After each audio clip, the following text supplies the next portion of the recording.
Welcome, today I'm showing how to switch on or off front camera and screen recorder into a Motorola Moto G200. First of all, open your top bar and find screen recorder button, this one. If you don't have this button here, press to pencil, then you scroll down, find this button in here and then press and hold to top. And for saving, click back.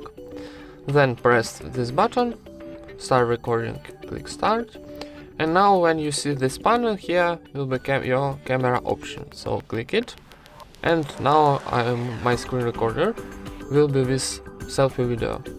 And for turn off this option, click one more time, and now without. And that's it.